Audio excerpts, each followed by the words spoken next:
पूर्वज कौन थे, हमारे संस्कार, संस्कृति, इनका उद्गम कहां से हुआ। आजादी के पीछे भी कितनी अनकही गाथाएं होंगी और आज जो हम एक स्वतंत्र, सबल और सक्षम देश हैं, इसके पीछे भी तो कोई कारण होगा। इन सभी कहानियों की गवाही देती है हमारी हर धरोहर। तो क्या जरूरी नहीं कि इन धरोहरों को संजो के रखा जाए? क्या ये जरूरी नहीं कि हमारी आने वाली पीढ़ियां इन्हें जाने और इन पर गर्व करें? है ना? पर क्या कोई है जो ये जिम्मा उठा रहा है? क्या कोई है जो इन्हें वो सम्मान दे रहा है जिसकी ये हमेशा से हकदार थी? नमस्कार, मैं काम्या जानी ले जा रही हूँ आपको एक नए भारत के सफर पर, जहाँ इसकी आत्मा, इसकी संस्कृति, अध्यात्म और सभ्यता को नए सिरे से सहेजा जा रहा है। सोमनाथ से लेकर केदारनाथ तक देखेंगे भारतीय संस्कृति के पुनर्निर्माण की कहानी। धोलावीरा से लेकर पुराने किले तक जुड़ेंगे प्राचीन भारतीय सभ्यता के साथ और अंडमान निकोबार से लेकर दिल्ली तक नमन करेंगे उन नेशनल हीरोज को जिन्होंने आजाद भारत की नींव रखी।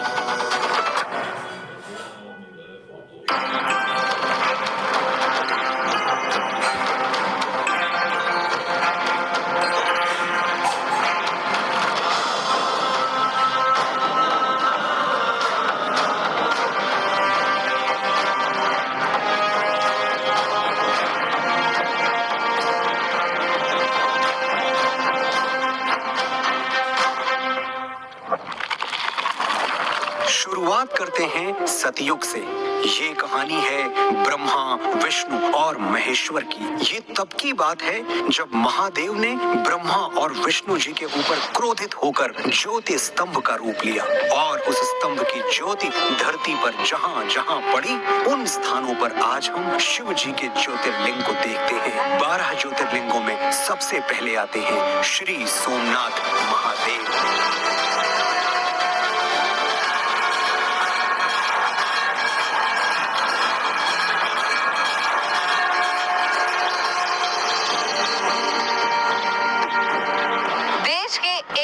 और prominent मंदिरों में से एक, an architectural marvel, the first of the 12 Jyotirlingas. This is Somnath धाम। ये मंदिर रेजिलियंस की कहानी कहता है, भारत की कहानी कहता है। 17 बार तोड़े जाने के बाद भी आज सोमनाथ मंदिर का ध्वज गर्व से लहराता है।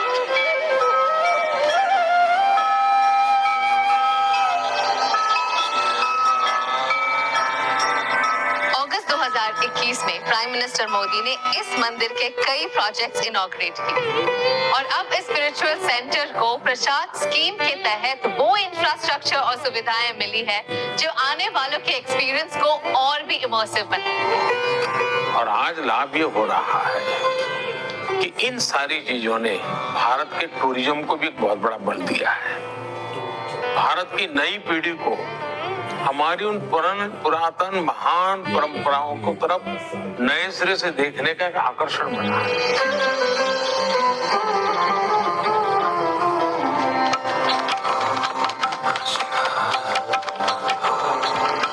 बचपन से सुनते आ रहे हैं इस मंदिर को बार बार तोड़ा गया, शायद कुछ 17-18 बार तोड़ा रहेगा। आज इस मंदिर में आके इसका ये विराट रूप देखे, यहाँ का आर्किटेक्चर, यहाँ की फैसिलिटीज, सच में बताओ तो मुझे विश्वास ही नहीं हो रहा। प्रसाद स्कीम की वजह से आजकल भक्तों को दर्शन करने की कोई प्रॉब्लम नहीं होती। यहाँ पे कैंपस में बहुत सारे फैसिलिटीज है, पर मुझे सबसे ज्यादा ये अच्छा लगता है कि इनके पास एक फैसिलिटेशन सेंटर है जहाँ पे आके सभी टूरिस्ट तैयार हो सकते हैं। एकदम आसानी से और आराम से दर्शन हो जाता है। लोग कहते हैं मोदी जी ने क्या किया। 70 साल पहले सरदार भाई पटेल का जो सपना था सोमनाथ को लेकर, उसको पूरा किया।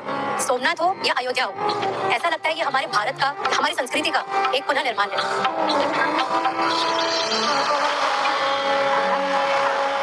Prime Minister Modi has also laid the foundation of a grand Parvati temple, which is right next to the main temple. In this newly renovated Somnath Dham, एक 1.5 किलोमीटर लंबा वर्ल्ड क्लास प्रोमेनाड बनाया गया है, जिसकी एक तरफ है मंदिर और दूसरी तरफ है समुद्र तट। सोमनाथ मंदिर का ये ग्रैंड अवतार रिप्रेजेंट करता है इंडिया के बढ़ते आत्मविश्वास को, हमारी रीअवेकेंड स्पिरिट। जब दुशाना असुर ने तबाही मचाई, उससे लड़ने के लिए महादेव ने महाकाल का रूप धारण कर लिया। चलते हैं उस भूमि पर जहां महाकाल स्वयं प्रकट हुए थे।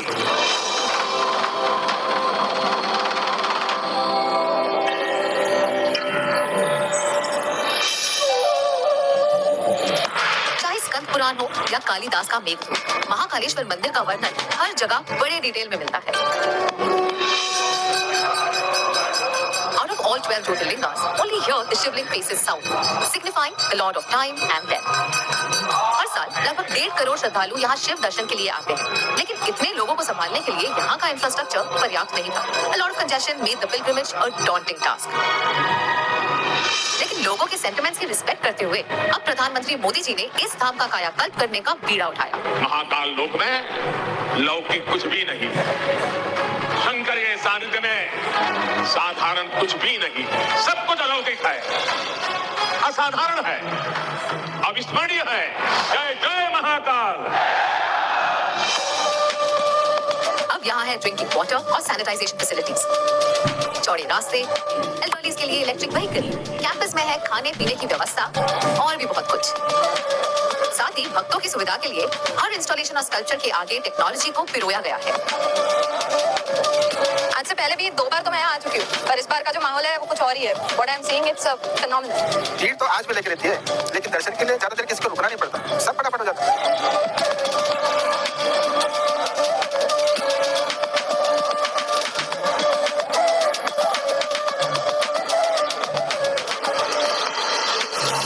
धाम आकर सच में ऐसा लगता है जैसे समय और मृत्यु से परे भी एक शक्ति है। इसकी कृपा दृष्टि हम सब पर हमेशा बनी रहती। जय महाकाल।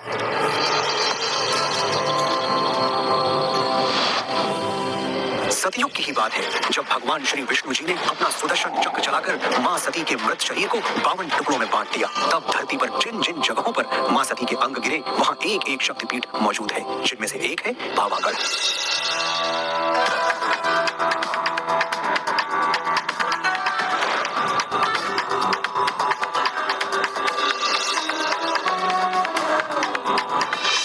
देश के 52 शक्तिपीठों में से एक है। 15वीं सेंचुरी में गुजरात के छठे सुल्तान महमूद बेगड़ा ने इस मंदिर का शिखर तोड़ दिया और यहाँ 500 सालों तक ध्वजा नहीं लहरा पाई। लेकिन प्राइम मिनिस्टर मोदी ने इस मंदिर को संवारा और 500 साल बाद यहाँ फिर से ध्वजा लहराई।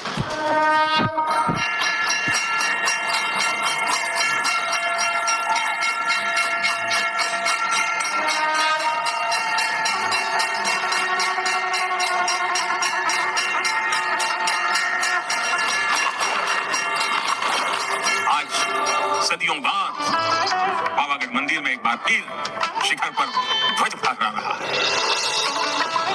ये शिखर ध्वज केवल हमारी आस्था और आध्यात्म का ही प्रतीक नहीं है, ये शिखर ध्वज इस बात का भी प्रतीक है कि सदियां बदलती,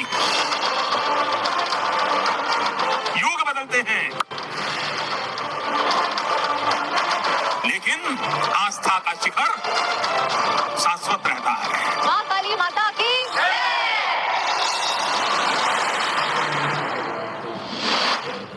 माता सती ने मां पार्वती के रूप में पुनर्जन्म लिया और फिर शिव जी ने मां पार्वती के साथ जहां अपना घर बसाया, वो स्थान है काशी। वही काशी जो भोलेनाथ के त्रिशूल पर टिकी है।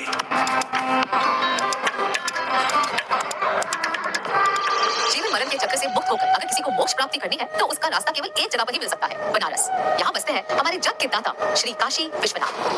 मंदिर के चारों ओर इतनी संकरी गलियां, गंदगी और अव्यवस्था हुआ करती थी कि श्रद्धालुओं का तीर्थ यात्रा पवित्र मन से करना दूभर हो जाता है। अगर ये आज की पीढ़ी को हमें दिखाना है तो कहीं गंदगी के पास इतनी बड़ी भव्य व्यवस्था है तो भी हम उसको प्रभावित नहीं कर सकते, वही देख करके जो दिखा दी वो छूट जाता है।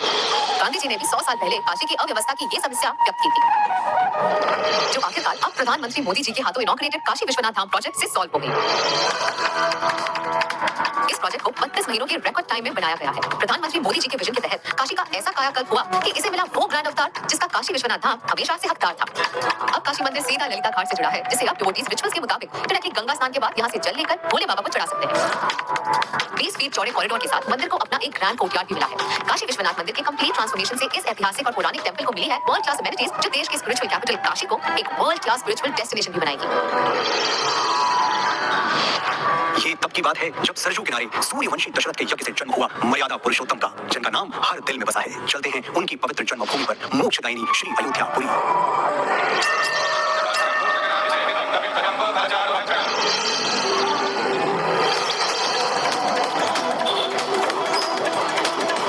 क्या आप कभी सोचते हैं कि हमारे इंडियन कल्चर में हमेशा माता पिता की सेवा करना, परिवार के प्रति जिम्मेदारियां उठाना या दोस्तों का साथ निभाना, ये सब हमारे जहन में क्यों है? इन मूल्यों की नींव रखी भगवान श्री राम, सत्य के अवतार श्री राम, ना सिर्फ एक आदर्श पुत्र, पति या भाई थे, वो एक संपूर्ण मानव जीवन के प्रतीक थे। और आज हिंदुस्तान दुनिया भर में अपने इन्हीं वैल्यूज के लिए जाना जाता है। भगवान राम ने अयोध्या पर कई सालों तक राम राज्य चलाया, जो कि आज भी एक आदर्श और सुनहरा काल माना जाता है। इस राज्य में ना कोई ऊंचा था, ना कोई नीचा, लोगों के प्रति इतना प्रेम कि आज भी कई भारतीय परिवार अपने बच्चों का नाम राम से जोड़ना पसंद करते हैं, ताकि उन बच्चों में भी वो वैल्यूज आए। इसके बावजूद इतने सालों तक रामलला के लिए यहाँ कोई मुख्य मंदिर नहीं था, पर अब स्थिति जल्द ही बदलने वाली है। अयोध्या में बन रहे इस ग्रैंड मंदिर का सिर्फ